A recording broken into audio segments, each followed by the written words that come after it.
भरोसा सब पर कीजिए लेकिन सावधानी से। भरोसा सब पर कीजिए लेकिन सावधानी से, क्योंकि कभी कभी खुद के दांत भी जीभ काट लेते हैं। स्वागत है आप सभी का हमारे चैनल को मैथमेटिक्स क्लास में। आज हम आपको रीजनिंग के एक बहुत ही महत्वपूर्ण टॉपिक सिटिंग अरेंजमेंट, बैठने की व्यवस्था के कॉन्सेप्ट को समझाएंगे।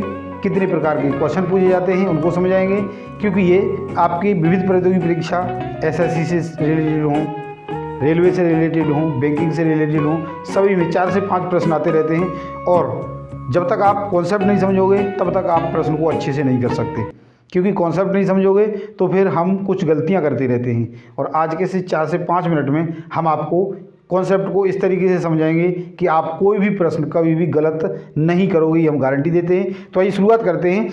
इसमें क्या क्या होंगे, देखो सिटिंग अरेंजमेंट एक तो इस तरीके से होती है, यानी सिटिंग अरेंजमेंट होती है एक सीधी रेखा में, जिसको हम रैखिक अरेंजमेंट कहते हैं। तो इसमें व्यक्ति बैठे होंगे, एक ये यानी ऊर्ध्वाधर अवस्था में होती है, यहाँ पर भी कुछ व्यक्तियों को बिठाया गया होगा।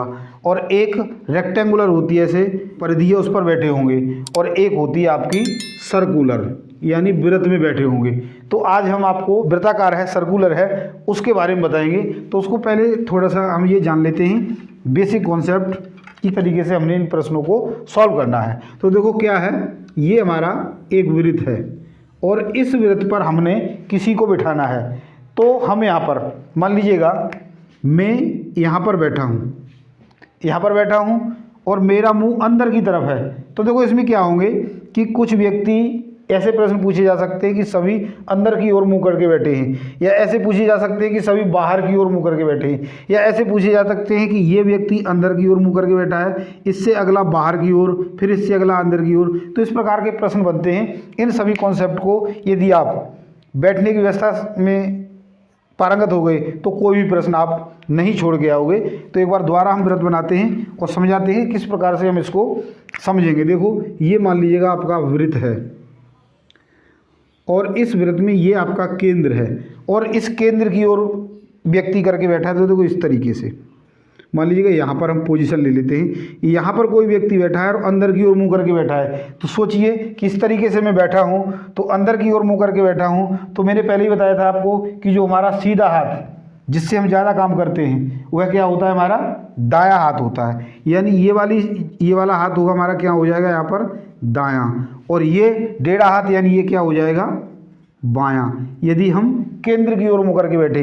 यदि मान लीजिएगा यहाँ पर मैं बाहर की ओर मुँह करके बैठ जाऊँ तो फिर मैं ऐसे आ गया, तो मेरा सीधा हाथ इधर पहुँच गया और टेढ़ा हाथ इधर पहुँच गया। यानी बाहर की ओर यदि कंडीशन है तो ये बायां हो जाएगा और ये दायां हो जाएगा। यह है कंडीशन, सारी जगह फॉलो होगी। मान लीजिए अब मैं यहाँ पर बैठा हूँ तो मेरा मुंह अंदर की साइड इधर है, यानी मेरा दायां हाथ ये है, सीधा वाला हाथ है, तो ये क्या हो जाएगा दायां, और ये क्या हो जाएगा बायां। और यदि बाहर की ओर मुंह करके बैठा हूँ तो यहाँ पर भी वही कंडीशन हो जाएगी, पलट जाएगी, यानी ये इधर पहुँच जाएगा, ये इधर, तो ये हो जाएगा बायां और ये हो जाएगा दायां। अब मान लीजिएगा यहाँ पर मैं बैठा हूँ और अंदर की ओर मुँह करके बैठा हूँ, तो यहाँ पर फिर यही वाली कंडीशन आ जाएगी कि मैं ऐसे बैठा हूँ तो ये दायां हो गया और ये बायां हो गया। तो ये हाथ हो गया मेरा दायां और ये हो गया बायां। और ऐसे ये इधर को मुँह करके बैठा हूँ तो फिर वही कंडीशन आ गई, यानी ऐसे बैठा हूँ ऊपर की ओर मुँह करके बैठा हूँ तो ये मेरा दायां हो गया और ये हो गया बायां। ऐसे ही अब हम यहाँ पर देख लेते हैं। जैसे मैं अंदर की ओर मुँह करके बैठा हूँ, इस पोजीशन में बैठा हूँ, तो ये वाला हाथ मेरा क्या हो गया टेढ़ा हाथ यानी खब्बा हाथ। तो ये वाला क्या होता है दायां हाथ होता है, सॉरी बायां हाथ होता है। तो ये होगी हमारी कंडीशन बायां और ये हो गई दायां, यानी अंदर को मुँह करके बैठे तो इस कंडीशन में आइए। और यदि बाहर की ओर मुँह करके यहाँ पर बैठा हूँ मैं, तो अब ये वाला हाथ मेरा क्या हो गया दायां, यानी यहाँ पर इस कंडीशन में दायां हो जाएगा और यहाँ पर बायां हो जाएगा।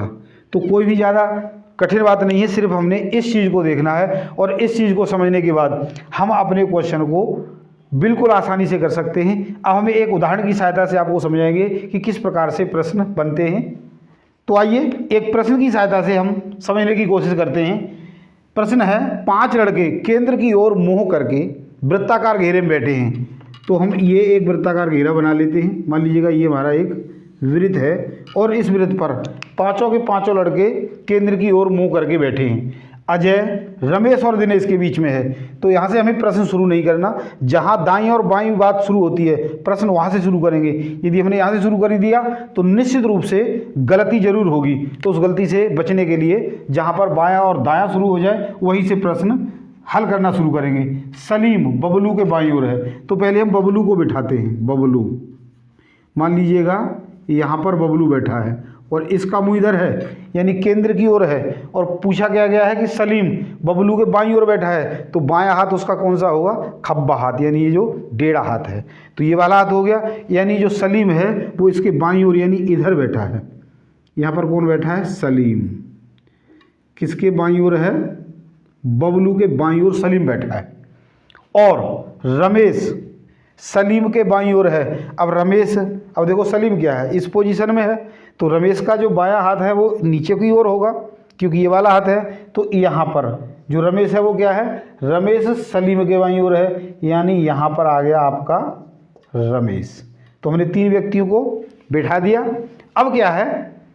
सलीम के बाईं ओर है।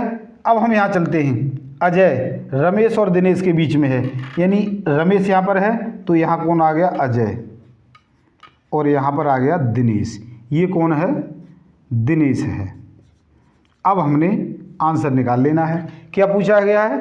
अजय के ठीक दाईं ओर कौन है? तो अजय कौन है? ये। और अजय के ठीक दाईं ओर यानी इसका मुंह इधर है, मान लीजिए ये है, तो दायां हाथ कौन सा होता है? सीधा हाथ, यानी इसके ठीक दाईं ओर कौन बैठा है? रमेश बैठा है। तो आंसर में यही आ गया रमेश, यानी डी ऑप्शन इसका बिल्कुल सही है। तो आशा करता हूँ मेरे द्वारा समझाए गए इस कॉन्सेप्ट को और इस क्वेश्चन को आपने अच्छे से समझ लिया होगा। समझ लिया? हमारे वीडियो को पसंद किया, लाइक और शेयर जरूर करें। और यदि अब तक आपने हमारे चैनल को सब्सक्राइब नहीं किया तो प्लीज़ सब्सक्राइब भी जरूर करें, क्योंकि हम आपको ऐसे ही बहुत सारे टॉपिक्स के सॉल्यूशन कराने वाले हैं।